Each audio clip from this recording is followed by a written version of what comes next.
وبارك وسلم تسليما كثيرا كثيرا.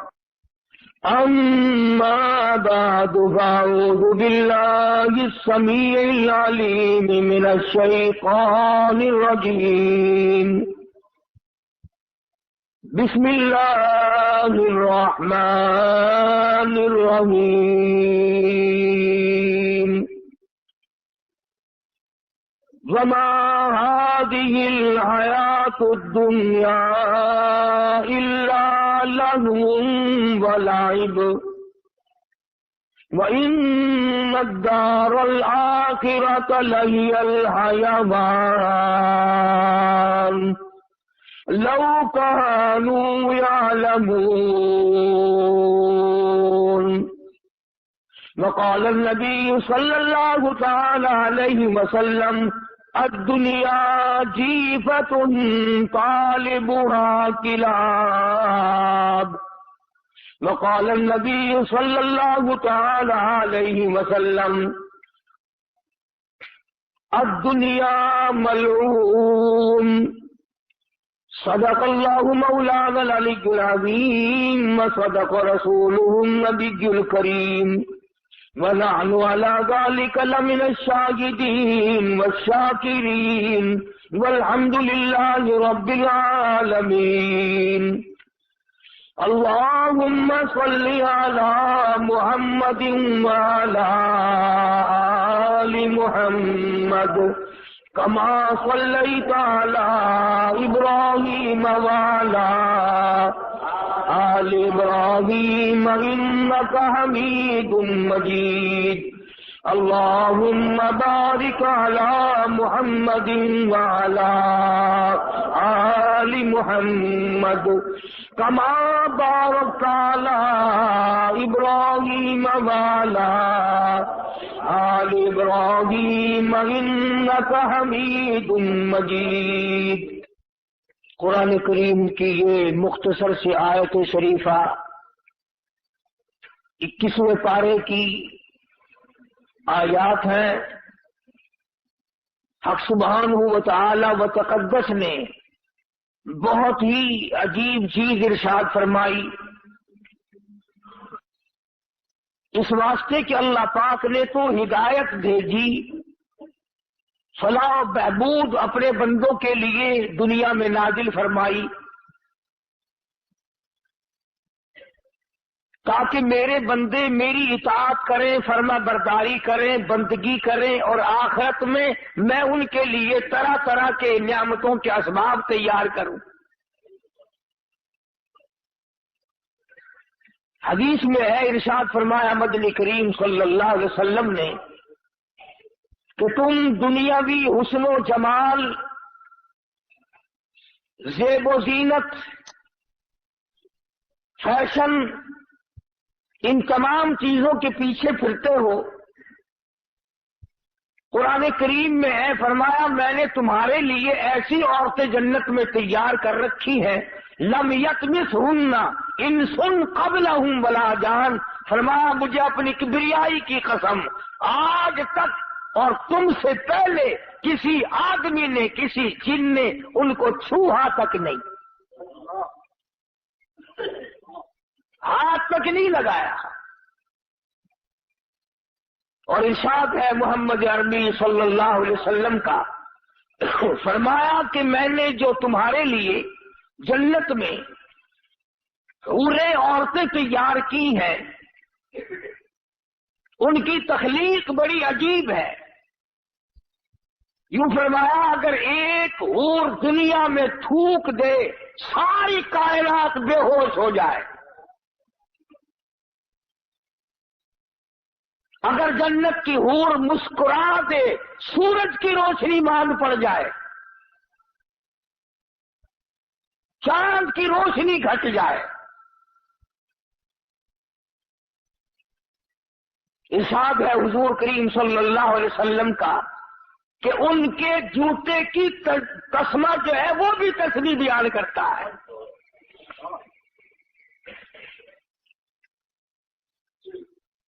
ابکارا کے لفظ ہے قرآن کریم میں، باکرا نوجوان، عروبن تمام چیزیں جوانی کی موجود.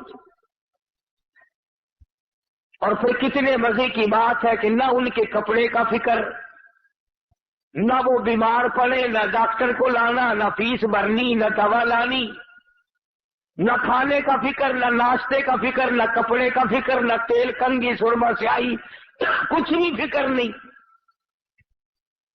تو خداوند کریم نے فرمایا کہ دنیا کے مقابلے میں نے آخرت میں تمہارے لیے بڑا کچھ تیار کر رکھا ہے، تم اس کی زیب و زینت میں نہ الجھو. مگر چونکہ بندہ ہے بڑا گندا ہے اور مستقبل سے نا آشنا ہے، نا عاقبت اندیش ہے، یہ انجام کو سوچتا نہیں، سامنے والی چیز میں پڑتا ہے. جو چیز اسے دکھائی دے رہی ہو یہ اس میں پڑتا ہے. اور اگر اتفاق ہے دکھتا تو قرآن کریم بھی ہے، اللہ کا کلام بھی سامنے ہے، مصطفیٰ کریم صلی اللہ علیہ وسلم کے ارشادات بھی سامنے ہے، دین اسلام سارا سامنے ہے، مگر اس کی طرف نہیں جاتا بندہ. اس لیے قرآن کریم نے للکار کر آواز دی، وما هذه الحیات الدنیا الا لہو ولعب.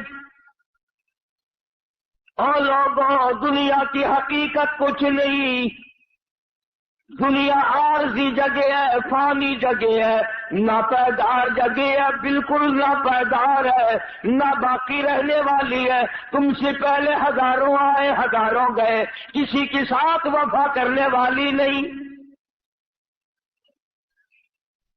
وَإِنَّ الدَّارَ الْآخِرَةَ لَهِيَ الْحَيَوَانُ لَوْ كَانُوا يَعْلَمُونَ. آخرت باقی رہنے والا آخری گھر ہے، اگر تم جان لو تو اس کی جستجو میں رہو، اس کی آرزو میں رہو، اس کی تلاش میں اپنی زندگی کا معقول حصہ خرچ کرو. یہی وہ راز تھا جو حضور کریم صلی اللہ علیہ وسلم نے صحابہ کرام کو سمجھا دیا تھا، اور انہوں نے سمجھ کر اس پہ ساری زندگی بسر کی. اعمال کی دنیا میں وہ لوگ سرخرو ہو کر آئیں گے. ہمارے یہاں تو صرف زبانی جمع خرچی اور کچھ بھی نہیں. چنانچہ قرآن کریم نے دوسرے مقام پہ نقشہ کھینچ کر کے بتلایا، وَاضْرِبْ لَهُم مَثَلَ الْحَيَاةِ الدُّنْيَا كَمَاءٍ أَنزَلْنَاهُ مِنَ السَّمَاءِ فَاخْتَلَطَ بِهِ نَبَاتُ الْأَرْضِ فَأَصْبَحَ هَشِيمًا تَذْرُوهُ الرِّيَاحُ. قرآن کریم نے ایک مثال دی دنیا کی کہ لہلہاتی کھیتی ہو، سبزہ زار کھیتی ہو، مگر اسے کاٹ کے پھینک دو، وہ ہوا میں دھوپ میں سوکھ جائے گی، ہوا کا جھونکا آئے گا اس کو اڑا کے لے جائے گا. یعنی دنیا کی عارضی پن اتنا عارضی پنا ہے کہ اب اس کو کوئی ثبات دینے والا ہے ہی نہیں. اللہ اللہ کرنے والے لوگ، بزرگان دین رحمہم اللہ علیہ مجمعین، جنہوں نے اپنی ساری زندگی اللہ اللہ میں گزار دی، انہوں نے ان تمام چیزوں کو سمجھا ہے. چنانچہ وہ مکان، وہ دکان، وہ لمبی چوڑی بلڈنگوں کے پیچھے کبھی نہیں پڑتے، بلکہ ان کا تو کہنا یہ ہے، اللہ والے کہتے ہیں کہ ہر دن کو اپنے لیے آخری دن سمجھو. جب دن نکلے تو یہ خیال کرو کہ میرا یہ آخری دن ہے، کل کس کو آئے گی. اور فرمایا ہر رات کو آخری رات سمجھو. اور اگر دل اس پر جمتا نہیں، یقین نہیں کرتا، تو جو اماں فوت ہو گئی اسے یاد کر وہ کہاں گئی، جو ابا رخصت ہو گیا اسے یاد کر وہ کہاں گیا، گھر والی دنیا سے رخصت ہو گئی اسے یاد کر، ساری زندگی کی رفیق حیات کس طرح پلہ جھاڑ کے چلی گئی. اگر وہ سب جا سکتے ہیں تو میرا تیرا یہ ٹھکانہ کیسے بن جائے گا؟ صبح نہیں شام، شام نہیں صبح، آج نہیں تو کل، یہ کام تو بھائی جان بننا ہی بننا ہے۔ قرآن کریم نے اسی لیے بار بار فرمایا آپس میں دوڑ لگی ہے مکانوں کی، آپس میں دوڑ لگی ہے دولت اکٹھا کرنے کی، دوڑ لگی ہوئی ہے مکان بڑے سے بڑے بنانے کی، بڑی سے بڑے گھر میں شادی کرنے کی، اور یہ دوڑ آج تک نہیں لوگوں نے لگائی کہ میں کروڑوں سال قبر کی زندگی جو بسر کروں گا اس کا میرے پاس کیا انتظام ہے۔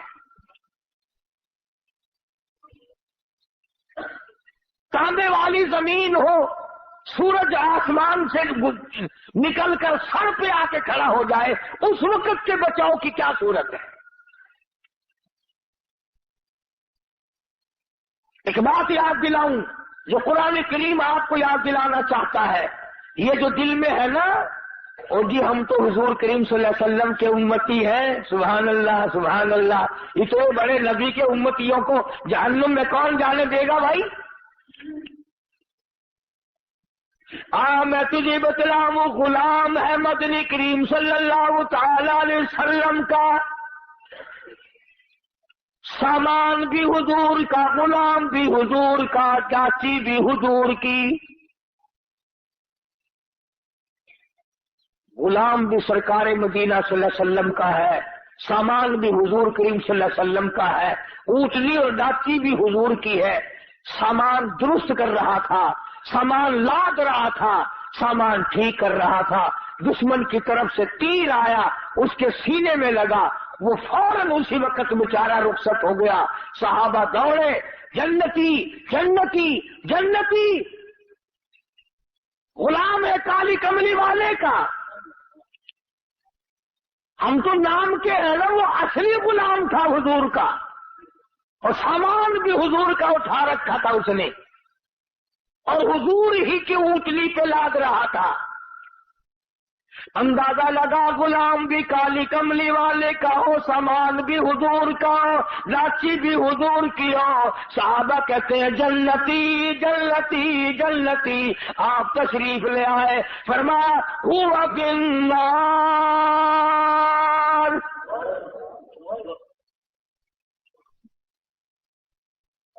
تو کس ملک میں رہتا ہے، کس دنیا میں رہتا ہے، کس دھن میں لگا رہتا ہے، کس مگن میں اپنے آپ کو برباد کر رہا ہے۔ کالی کملی والے کا غلام ہے، کالی کملی والے کا سامان ہے، اونٹنی بھی حضور کی ہے جس پہ حضور سواری کرتے ہیں، سامان لاتا ہوا تیر لگا، دنیا سے رخصت ہو گیا۔ سب کہتے ہیں جنتی جنتی، کالی کملی والے نے آ کے فرما دیا ہوا فی النار، جہنم میں گیا۔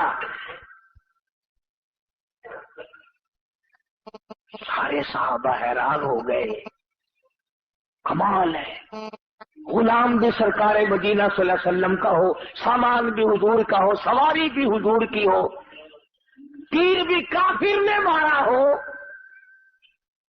پھر بھی جہنمی۔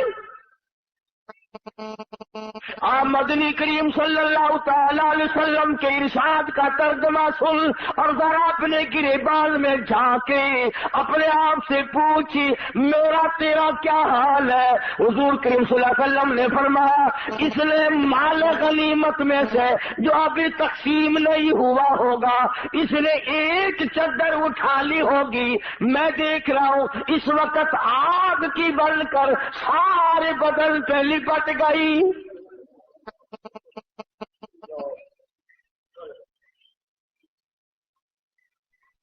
یہ بات نہیں کہ آج ہی اس نے یہ کام کیا ہے، نہ جانے کس جنگ کے موقع پہ کیا ہوگا۔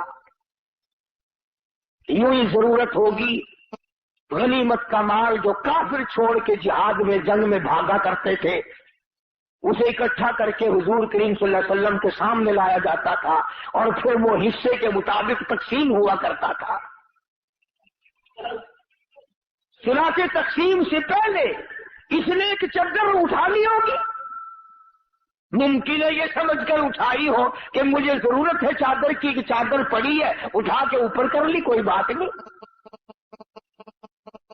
جب آپ نے یہ فرمایا تو حضرت سعد رضی اللہ تعالیٰ عنہ ایک صحابی ہے، یہ جوتے میں لگنے والا تسمہ لے کر آیا اور عرض کرنے لگا میرے آقا میں نے اٹھا کر اپنی جوتی میں ڈال لیا تھا، یہ میں واپس کرنے آیا ہوں۔ فرمایا قیامت میں واپس کرنا، اس وقت میں ہرگز نہیں لوں گا۔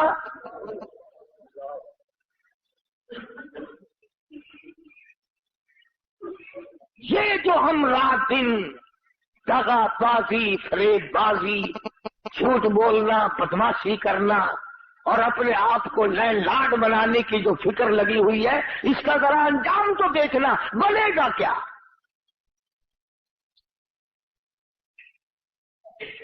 پہرے داری مقدر میں آ جاتی ہے، آگے کچھ نہیں ہوتا۔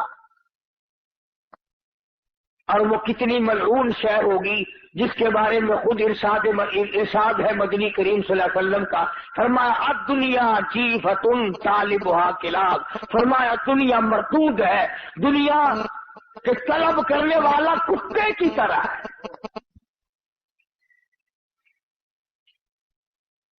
یہ کیوں فرمایا آپ نے کہ کتے کی طرح؟ جانور اور بھی تو تھے، اور جانوروں کی مثال نہیں دی اور جانوروں کے بارے میں کچھ نہیں بتلایا، کیا بات ہے کتے کے بارے میں کیوں فرمایا؟ علماء کرام نے کتے کی کئی خصلتیں لکھی ہیں۔ پہلی خصلت تو یہ لکھی ہے کہ یہ جو کتا ہے مالک کا بھی وفادار ہے، مکان والے کا وفادار ہے، پالنے والے کا وفادار ہے، جو کھلائے پلائے اس کا وفادار ہے، اپنی برادری کا بڑا غدار ہے۔ کتے کو دیکھ کر کتا بڑا جلدی گھراتا اور بھونکتا ہے۔ وہ ایک بات بھی ہے، لطیفہ بھی ہے۔ کہتے ہیں کہ ایک دن کتا لاہور میں کتوں نے دیکھا کہ نیا ہے، انہوں نے کہا بھی تو کہاں سے آیا؟ کہ دلی سے۔ کہ کم چلا تھا؟ کہ صبح ہی۔ انہوں نے کہا جھوٹ نہ بول، دن کے دن کیسے آ گیا؟ وہ کہنے لگا میں اپنی مرضی سے تھوڑے ہی آیا ہوں، 10-20 میل تک جہاں سے گزرانا وہ کتے میرے پیچھے لگے، برادری کی مہربانی سے آیا ہوں، میرے پیر ہی نہیں لگنے دیے کسی نے، مجھے تو 20 میل پہنچا کے گئے۔ تو سب سے بڑی جو حضور کریم صلی اللہ علیہ وسلم نے کے فرمان کی اندر حکمت ہے، علماء نے لکھا ہے، وہ یہ ہے کہ کتے کی یہ عادت ہے کہ اپنے کو دیکھ کر کے بھونکے گا اور غیر کو دیکھ کے جھکے گا۔ آج ہماری یہی عادت ہے، کافر کے مقابلے میں لے جاؤ جھک جائے گا، یہودی کے مقابلے میں جھک جائے گا، عیسائی کے مقابلے میں جھک جائے گا، مشرک کے مقابلے میں جھک جائے گا، اپنے مسلمان کے سامنے ہر وقت اکڑا رہے گا۔ گویا وہی کتے والی خصلت آ گئی۔ اور دوسری خصلت علماء کرام نے لکھی ہے کہ کتے کی یہ عادت ہے، اسی لیے تو حضور نے ملعون فرمایا دنیا کو اور طلب کرنے والے کو کتا فرمایا۔ مثلا کسی کی گائے بھینس مر جائے، اب کتے کا اتنا بڑا پیٹ تو نہیں ہوتا کہ وہ ساری کھا جائے مردار، مگر بدبخت کی یہ عادت ہوتی ہے پیٹ بھر کے بھی وہی بیٹھا رہے گا ساری رات، کوئی اور نہ آ کے کھا جائے، کوئی اور نہ آ کے کھا جائے، پہرا دیتا ہے مردار کا۔ اس لیے ارشاد فرمایا محمد عربی صلی اللہ علیہ وسلم نے کہ جس آدمی نے دنیا کو طلب کرنا شروع کر دیا، کتے والی خصلتیں ساری اس میں آ جائے گی۔ چنانچہ آج بڑے بڑے سرمایہ داروں کو دیکھو، جس کاروبار کا ان کو پتہ چلے گا نا اس میں اچھا پروفٹ ہے، اس میں اچھی کمائی ہے، اسی کے متعلق ساری رات سوچیں گے اور صبح جا کر کے دوڑ لگائیں گے۔ قناعت نہیں رہتی، صبر نہیں رہتا، ضبط نہیں رہتا۔ میرے علم میں ہے ایسے ایسے لوگ کہ ایک لڑکا ہے اور دکانوں کی فکر پڑی ہوئی 8 کی، اور یہ بھی معلوم ہے کہ جھگڑے کا زمانہ ہے، اور یہ بھی پتا ہے کہ ملازم کما کے نہیں دیتے اس زمانے میں، پھر بھی نیت نہیں بھرتی، پیٹ نہیں بھرتا، تسلی نہیں ہوتی، اطمینان نہیں ہوتا، سکون نہیں ہوتا، طبیعت میں یہ بات آنے کے لیے تیار نہیں کہ بس بہت ہے، اللہ اسی پر گزارا کر دے گا۔ تو دوسری خصلت کتے کی یہ فرمائی کہ وہ ساری رات بیٹھ کے پہرا دیتا ہے، اور تیسری خصلت کتے کے علماء کرام نے یہ لکھی کہ کتے کو پتا ہے کہ یہ مردار جو ہے میرے سے تو مہینہ بھی ختم نہیں ہوگا، اتنا بڑا مردار ہے، اتنی بڑی بھینس ہے، اتنی بڑی گائے ہے مردار کہ میرے سے مہینے میں ختم نہیں ہوگا، مگر پھر بھی جو بھی کتا ادھر کو آئے گا بھاگ کے آ کر اس کو وہاں سے بھگانے کی کوشش کرے گا تاکہ میں اکیلا کھاؤں، دوسرا نہ کھاوے۔ چنانچہ آج دنیا دار میں یہی خصلت ہوتی ہے کہ وہ یہ چاہتا ہے پوری دنیا مر جائے، میں اکیلا زندہ رہوں، پوری دنیا بھوکی مرے، میں پیٹ بھر کے کھاؤں، پوری دنیا ننگی پھرے، میں کپڑوں میں رہوں، غرض ہے کہ ساری دنیا میرے سامنے ذلیل ہو۔ اس لیے ارشاد فرمایا مدنی کریم صلی اللہ تعالی علیہ وسلم نے اعلیٰ اس ناپائیدار دنیا کے طلبگار نہ بنو، اس کے پیچھے نہ لگو، اس کی جستجو نہ کرو، اس کے طلبگار نہ بنو، اس کی ہر وقت تمنا نہ کیا کرو، آرزو نہ کیا کرو۔ علماء کرام نے، اہل اللہ نے اس کو ٹھوکر ماری، ان کی پاس مڑ مڑ کے آئی۔ اللہ والوں کی باتیں نرالی۔ حضرت مولانا محمد قاسم صاحب نانوتوی سرکت رحمت اللہ علیہ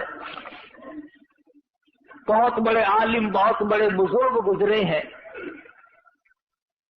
کسی آدمی نے آ کر کے پیش کیا کہ حضرت یہ روپیہ ہے، فرمایا میں تو نہیں لیتا۔ وہ جاتا ہوا جوتیوں میں رکھ کے چلا گیا۔ جب حضرت جوتی پہننے لگے تو روپے معلوم ہوئے۔ ساتھ والے مولوی صاحب سے کہا کہ مولوی صاحب جو ان کے پیچھے پھرتے ہیں ان سے تو یہ بھاگتے ہیں، اور جو ان روپے کو، دنیا کو، دولت کو دھکے مارتا ہے اس کی جوتیوں میں آ کے پڑتے ہیں، جوتیوں میں آ کے پڑتے ہیں۔ مولانا اشرف علی تھانوی رحمت اللہ علیہ کے پاس ایک آدمی آیا، بڑا امیر سیٹھ آدمی تھا، روپیہ بڑا کافی لایا، اور مولانا کو کہنے لگا کہ مجھے مرید بنا لو۔ حضرت نے فرمایا کہ میں مرید جلدی سے نہیں کیا کرتا، میرے ساتھ خط و خطابت رکھو، میرا عقیدہ معلوم کرو، مسلک دیکھو، میری کتابیں پڑھو چند دن، پھر آنا، پھر میں مرید کروں گا۔ یہ جو امیر لوگ ہوتے ہیں نا، ان کی کھوپڑی بڑی عجیب ہوتی ہے۔ اس کا وہ کہنے لگا کہ اچھا مولوی صاحب پھر نہ مرید بناؤ، یہ اتنے روپیہ لایا تھا تجھے دینے کے لیے، ایسا مرید نہیں آئے گا جو اتنا روپیہ دے، ایسا مرید نہیں ملے گا جو اتنا روپیہ دے۔ تو اگر تھانوی رحمت اللہ علیہ نے فوراً فرما دیا جا چلا جا، تجھے بھی ایسا پیر نہیں ملے گا جو اتنے روپے پہ تھوک دے۔ مجھے کہتا ہے کہ ایسا مرید نہیں ملے گا، تو بھی چلتا چل، پھرتا چل، تجھے بھی ایسا پیر نہیں ملے گا جو اتنی بھاری رقم پہ تھوک دے۔ اور یہ تو اب آ کر کے غدر مچ گیا نا کہ پیر بھی، فقیر بھی، امیر بھی، غریب بھی، عالم بھی، مولوی بھی، حاجی بھی، غیر حاجی بھی، سارے کے سارے ایک ہی لائن میں لگ گئے۔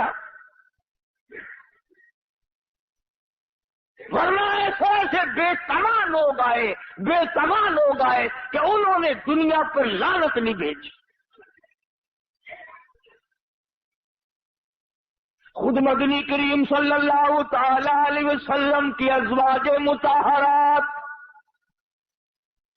رضی اللہ تعالی عنہن اجمعین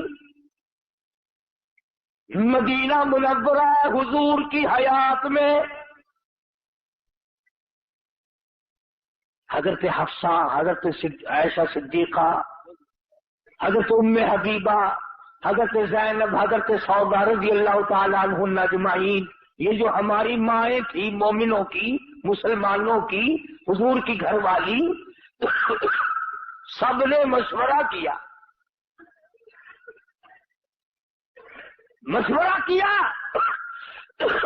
اور کیسے مشورہ نہ کرتی؟ حضرت عائشہ رضی اللہ تعالیٰ عنہ فرماتی ہیں کہ مجھے کئی مرتبہ کئی مہینے تک ایک پانی کا پیالہ اور ایک کھجور کا دانہ ملا کرتا تھا خوراک کے طور پر، ایک کھجور کا دانہ خوراک دیکھو پیغمبر کی گھر والیوں کی، اتنا ہی اللہ نے دیا ہے، ایک کھجور کا دانہ، ایک پانی کا پیالہ، پانی بھی رج کے نہیں۔ ان سب نے یہ مشورہ کیا کہ اب تو فتوحات اچھی بڑھ گئی ہیں، مدینے کے لوگ اچھے خاصے اب کھاتے پیتے ہیں، ہم تنگی کب تک گزاریں گے؟ اندازہ لگا ہماری ماں نے کہ کھجور پہ 24 گھنٹے گزار دیے، اور یہاں گھڑی گھڑی فروٹ کھانا، اور یہ وہ کھا کے بھی اپنے آپ کو یوں نہیں کہتے کہ ہم نے کھایا ہے۔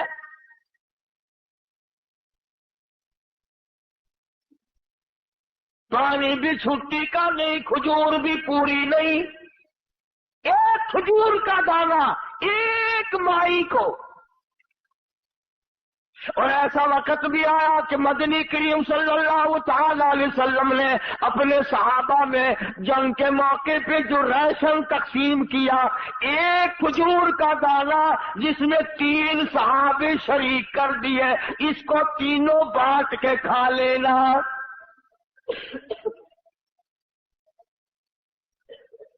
ایک کھجور کا دانہ،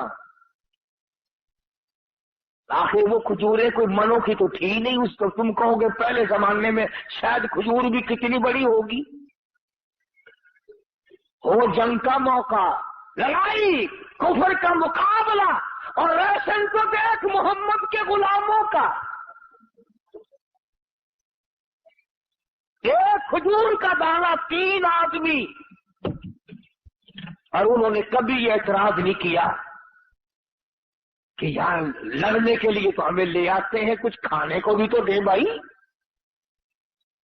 بلکہ علماء کرام نے لکھا کہ 3 آدمی جو کھجور میں شامل ہوتے تھے، آخری آدمی کے پاس ذرا سا گدا پچھلی کو لگا ہوا ہوتا تھا، وہ اس کے حصے میں آ جاتی تھی، وہ منہ میں رکھ کر چوسنے لگا۔ برابر والے نے پوچھا کیا بات ہے، کیا کھا رہا ہے، کیا چوس رہا ہے؟ چاہے کچھلی نظر آ گئی اور وہ رحمت والا ہاتھ نہیں دیکھا۔ بات یوں چلی، سیدہ عائشہ صدیقہ رضی اللہ تعالیٰ عنہ، ام حبیبہ، حضرت حفصہ، ان حضرات نے مدنی کریم صلی اللہ علیہ وسلم کے سامنے تشریف لا کر مطالبے کی صورت پیش کر دی، کچھ کھانا بڑھاؤ۔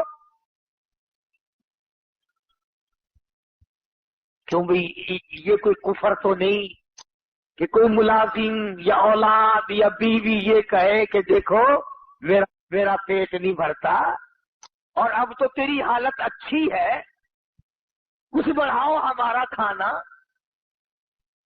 پیغمبر کی گھر والیاں ہیں، مومنوں کی اماں ہیں، اور بھوک کا یہ عالم ہے، اور اگر عرض کر دیا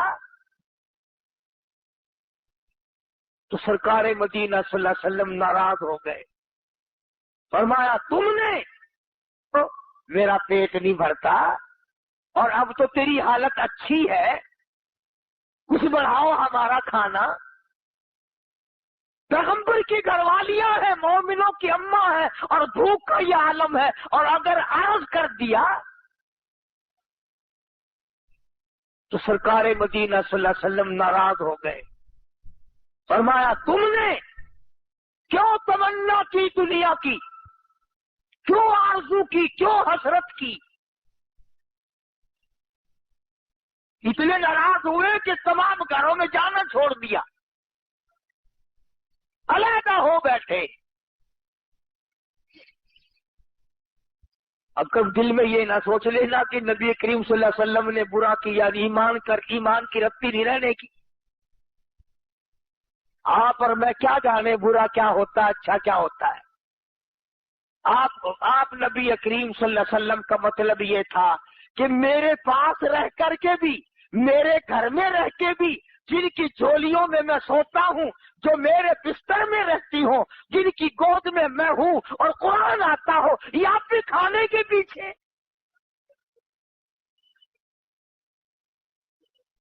پہلے تو اللہ کے رسول ناراض ہوئے، اس لیے قرآن کریم نے آواز دی، قل اطیعوا اللہ والرسول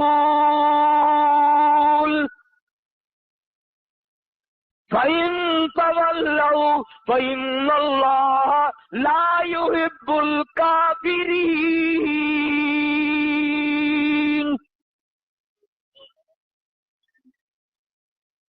فرمایا جس نے میرے محبوب کی اطاعت کر لی، میری اطاعت ہو گئی، اور جس نے میرے نبی سے منہ پھیرا، اس نے مجھ سے منہ پھیر لیا۔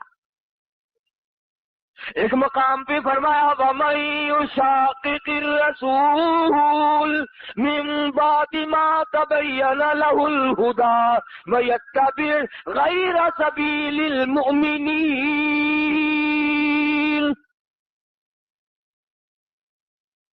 جس نے میرے نبی کریم صلی اللہ علیہ وسلم کے راستے بتائے ہوئے کے علاوہ کوئی راستہ ڈھونڈا،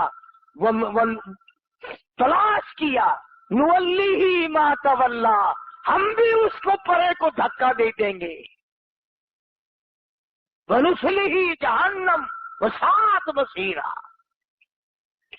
تو مدنی کریم صلی اللہ علیہ وسلم اپنی گھر والیوں سے ناراض ہو گئے، تم نے کیوں مطالبہ کیا روٹی کا، کیوں مطالبہ کیا کپڑے کا، کہ اس میں فراخی ہونی چاہیے، اور جب رسول ناراض ہو گئے تو اللہ بھی ناراض ہو گیا۔ اب یہ معمولی عورتیں تو تھی نہیں جن کے بارے میں ان کی ماں لڑنے آتی، ان کے باپ لڑنے آتے، روٹھ منیوے ہوتے، ان کے وارث روٹھا کر گھر بٹھاتے، واجبہ اگر کھانے کی بات کرتی تو اکڑ کے بیٹھ گئے ہو۔ اللہ پاک نے آواز دی، یا ایھا النبی قل لازواجک ان کنتن تردن الحیاۃ الدنیا وزینتہا فتعالین امتعکن واسرحکن سراحا جمیلا۔ کیا دھمکی دی ہے پروردگار عالم نے، کتنی زبردست دھمکی ہے، ڈانٹ ہے۔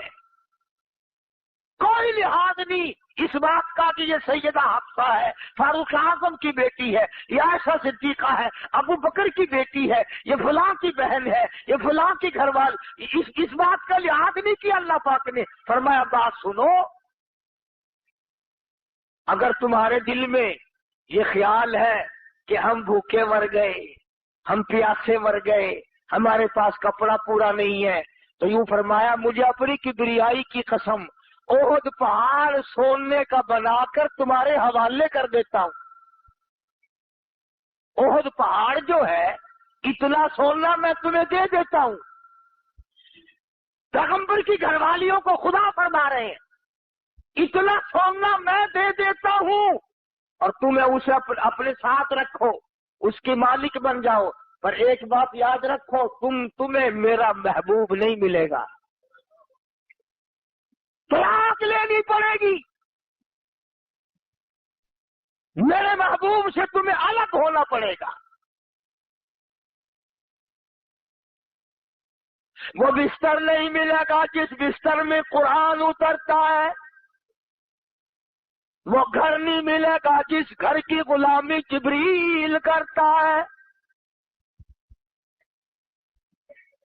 اب نعوذ باللہ وہ دنیا دار تو تھی نہیں، تمام کی تمام نے مشورہ آپس میں کرنا شروع کر دیا، اب کیا کیا جائے؟ تمام کے تمام نے عرض کر دیا، حضور کریم صلی اللہ علیہ وسلم نے ایک ایک سے پوچھا، اللہ پاک نے فرمایا او میرے محبوب کتنی وفادار ہے یہ؟ تمام کی تمام نے عرض کر دیا، یہ کھجور کا ایک دانہ بھی بند کر دو، یہ پانی کا ایک پیالہ بھی بند کر دو، یہ جو کچھ ملتا ہے اسے بھی ختم کر دو، پر کالی کملی والے تیرا دامن چھوڑنے کو ہم تیار نہیں۔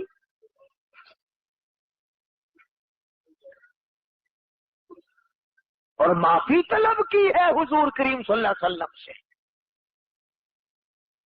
اس لیے یہ بات میں نے عرض کی کہ ہم لوگ اس چکر میں پڑے رہتے ہیں، یہ بھی جائز ہے، یہ بھی جائز ہے، یوں بھی آدمی کما سکتا ہے، یوں بھی آدمی دھن دولت اکٹھا کر سکتا ہے۔ ارے 3 قسمیں ہیں مال کی۔ علماء کرام نے لکھا کہ جنت کے دروازے پہ 3 سطریں لکھی ہوئی ملیں گی، وہی تو دیکھے گا جو جنت کے دروازے پہ جائے گا، اور جس کو جنت کی ہوائی نصیب نہیں ہونی وہ ادھر لینے کیا جائے گا، اور کون آنے دے ادھر اسے بھائی؟ وہ ان کی تو جب پٹائی ہوگی، مار پڑے گی، آواز آئے گی حتی اذا جاؤہا فتحت ابوابہا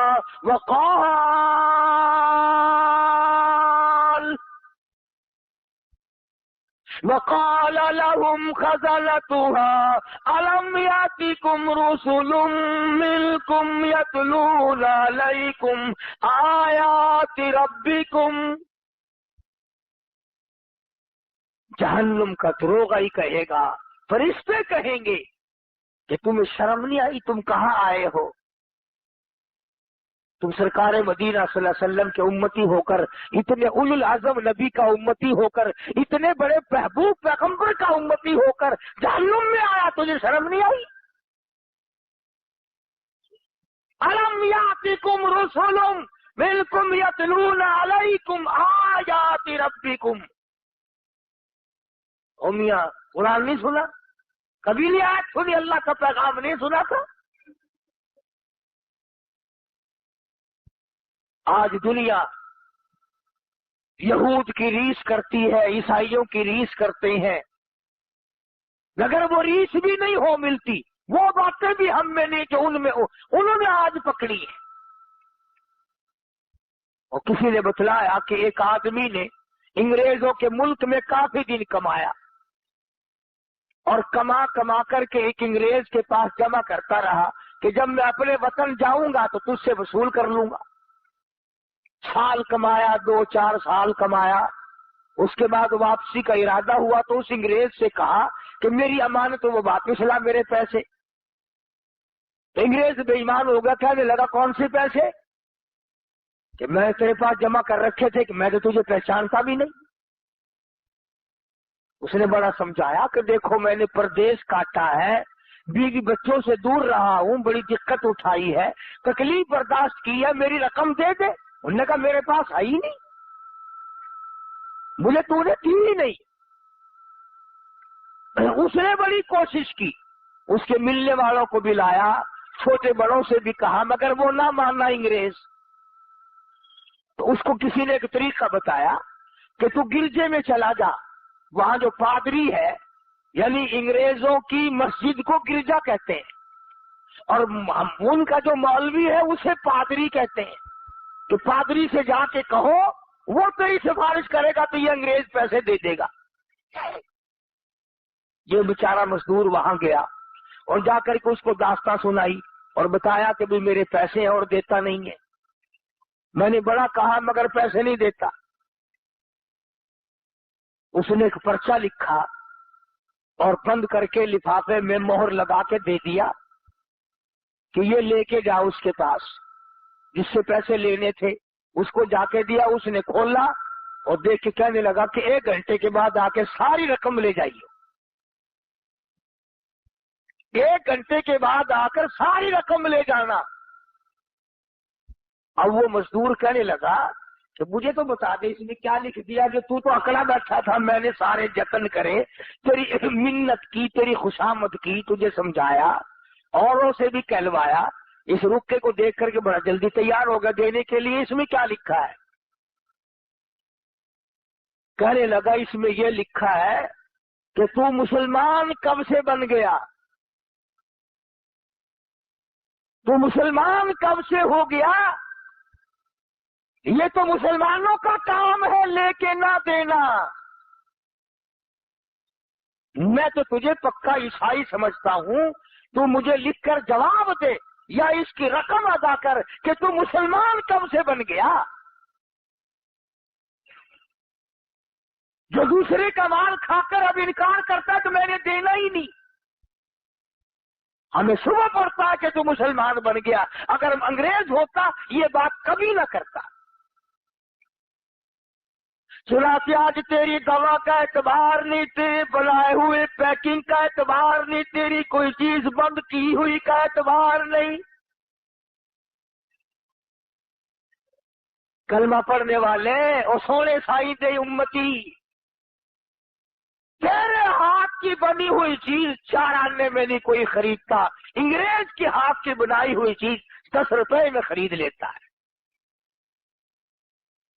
کافر کا یقین ہے، تیرا یقین نہیں، کیوں؟ کیا وجہ ہے؟ اس لیے کہ تو دنیا کے پیچھے لگ گیا، تو نے قبر بھلائی، تو نے حشر بھلایا، تو نے پلسرات بھلائی، تو نے موت بھلائی، تو نے بڑے چھوٹوں کو جنازے بھلائے، تو نے قبرستان میں جا کے کبھی دیکھا نہیں کہ کتنے لوگ تھے آباد تھے آج برباد ہوئے پڑے۔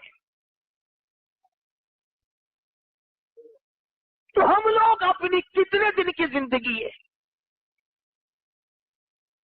کس قدر حرام خوری کر رہے ہیں لوگ، جس کی انتہا نہیں۔ ملازم بعد نہیں آتا، مزدور بعد نہیں آتا، مولوی بعد نہیں آتا، اگر جہاں تک اس کی چلتی ہے وہ بھی کرتا ہے۔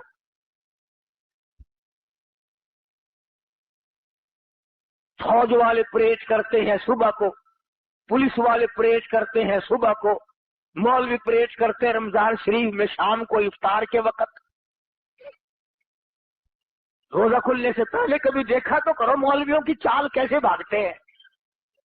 پکوڑوں کی پلیٹ حجرے میں رکھ کے دیا، پھر ایک بچی آ گئی حلوہ لے کے، پھر بھاگا، پھر دوسری آ گئی سوئی لے کے، نہ اسے یہ یاد رہتا مجھے روزہ لگا ہوا ہے، نہ بیٹھ کے دعا یاد مانگنا، نہ پڑھنا، وہ لیفٹ رائٹ کرتے کرتے ہی روزہ کھل جاتا ہے۔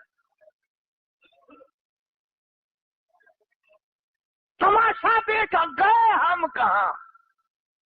اور اگر یہ یقین ہو جائے کہ مجھے اللہ پاک نے جو کھلانا ہے وہ ملے گا ملے گا ملے گا، اب منہ سے تو آپ بھی کہتے ہیں میں بھی کہتا ہوں، پر اندر سے یقین کوئی نہیں۔ اندر سے یقین بنے نا پھر بات بنتی ہے، اصل میں دل کی گہرائیوں میں یہ بات پیدا ہو پھر یہ بات بنتی ہے۔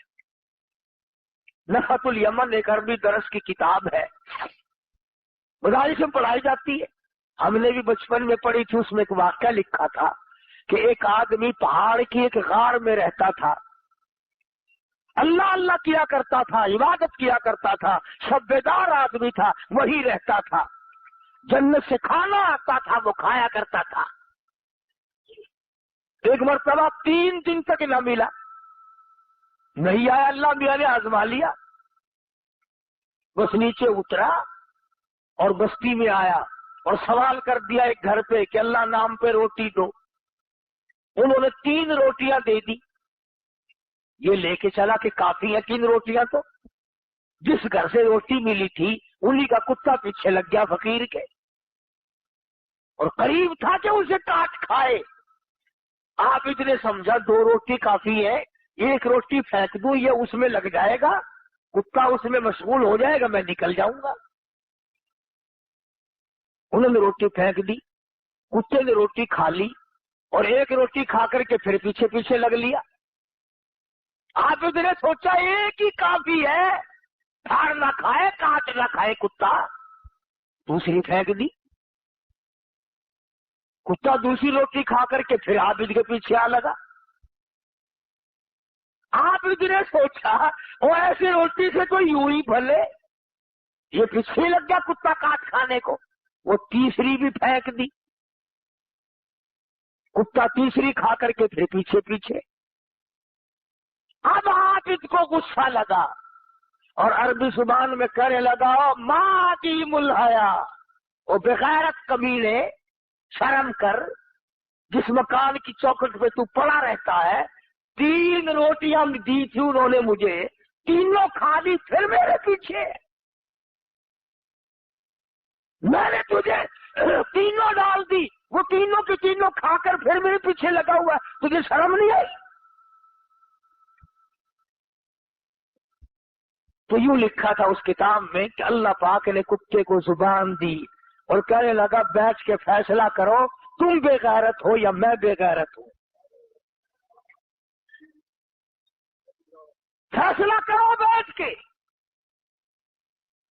اور کتا کہنے لگا رب مالک، رب کائنات کی قسم ہے، بعد مرتبہ اس چوکٹ پہ جس پہ میں پڑا ہوں 8 دن تک ٹکڑا نہیں ملتا، پر مجھ سے قسم لے لے اس در کے سوا کبھی دوسرا دروازہ جا کے نہیں دیکھا،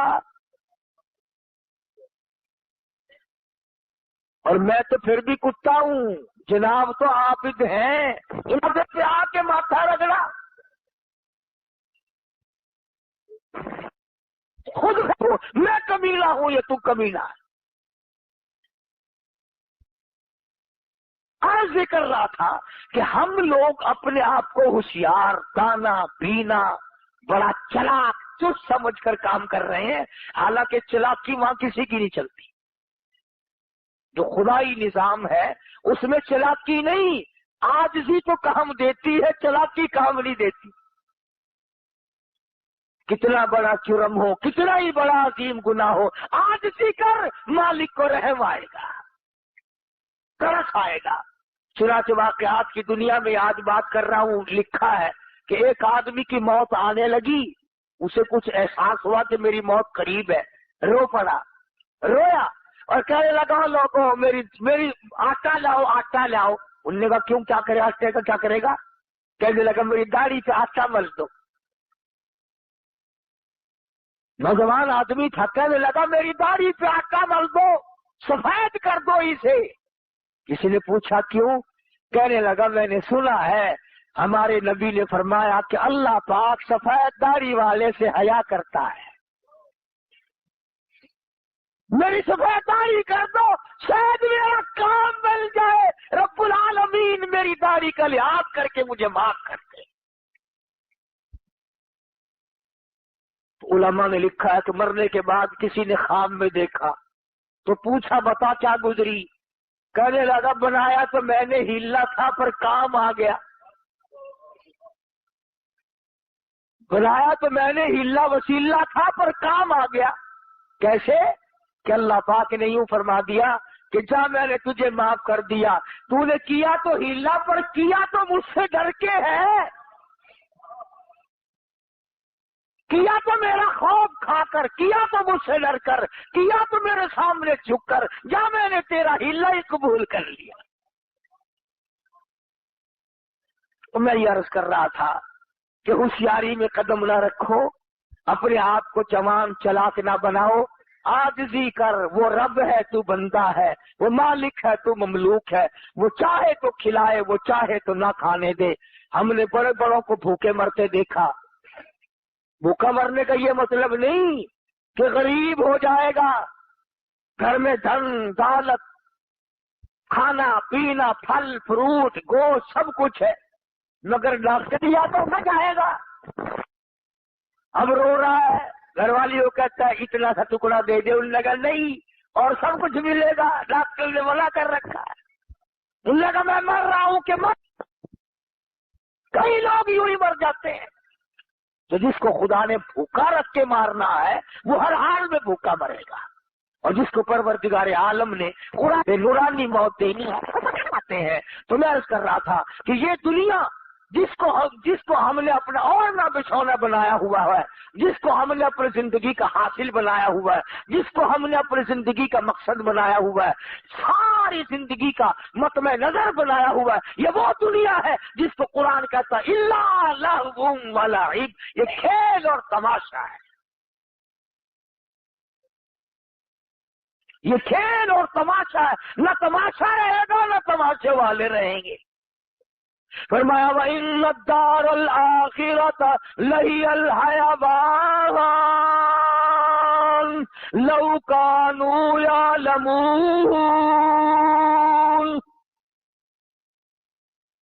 آخرت باقی رہنے والی ہے، اس کی نعمتیں باقی رہنے والی ہیں، اس کا نظام سارا باقی رہنے والا ہے، اس لیے اللہ پاک مجھے اور آپ سب کو آخرت کا فکر نصیب فرمائے، اور یہ دعا ہر وقت کیا کرو، یا اللہ مرتے وقت کسی کا لینا دینا ہمارے ذمہ نہ رہے، اور تمنا بھی کرو، اس کی کوشش بھی کرو، اللہ پاک عمل کی توفیق عطا فرمائے۔ وآخر دعوانا ان الحمدللہ رب العالمین۔ اللهم صل وسلم وبارك على سيدنا ومولانا محمد النبي الأمي العاصمي وعلى آله وأصحابه وبررة الكرام۔ الہ العالمین سب بیماروں کو شفا عطا فرما۔ اس شہر سے ایک لڑکی علامہ انور شاہ کشمیر رحمۃ اللہ علیہ کے رشتہ داروں میں جمعہ پڑھنے آتی ہے، بتا رہی تھی کوئی مائی بیمار ہے، اللہ پاک شفا عطا فرمائے۔ یہ قاری عبدالاول صاحب، ان کی دادی کو بھی تکلیف ہے، اللہ پاک شفا کاملہ عاجلہ مستمر عطا فرمائے۔ اور قاری صاحب کہہ رہے تھے کہ ہمارے دادے کے لیے دعا کرو، اللہ کرے بخشش ہو جائے۔ یا اللہ جتنے بھی قبروں میں چلے گئے، میرے والدین، تمہارے عزیز رشتہ دار، میرے رشتہ دار، یا اللہ سب کی مغفرت فرما۔ الہ العالمین تمام مخلوق کا بھلا فرما، ساری امت کی بخشش فرما، یا اللہ خدمت گزاروں کا بھلا فرما، ساری کائنات کو اپنے فضل و کرم سے معافی عطا فرما، سب کو اپنی مہربانی سے نواز دے، سب کے کاروبار میں برکت عطا فرما۔ یہ یاسین سبزی منڈی میں کام کرتا ہے، سب سے کہہ رہا ہے کہ دعا کرو، اللہ سب کاروبار میں برکت عطا فرمائے۔ آنکھوں جاوید لڑکا کہتا ہے میرے لیے بھی دعا کرو، اللہ پاک اس کے بھی کاروبار میں برکت عطا فرمائے، ہمیں اور ہماری اولاد کو نیک اور نمازی بنا، یا اللہ اچھے اخلاق والا بنا، یا اللہ کسی کے دیندار نہ رہیں، ظلم سے بچا، شریر کی شرارت سے بچا، فتنہ پردازوں سے بچا، یا اللہ دین و دنیا میں عافیت عطا فرما، سکون عطا فرما۔